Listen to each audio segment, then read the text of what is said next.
Right at the very center of the image, you'll see a little white dot. That's a tall building, white with two white columns, about a mile from here.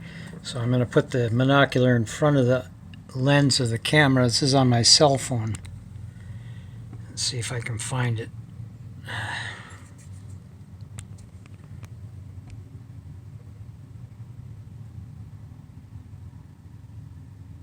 Okay, there's that white building.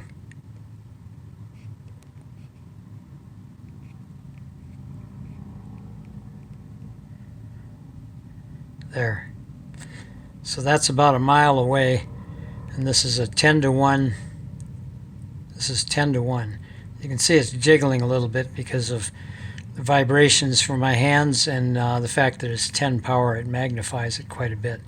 So that's it. This is an addendum to the video I just posted on the unboxing of this monocular. It's a Vortex Optics Solo 10 by 36 monocular.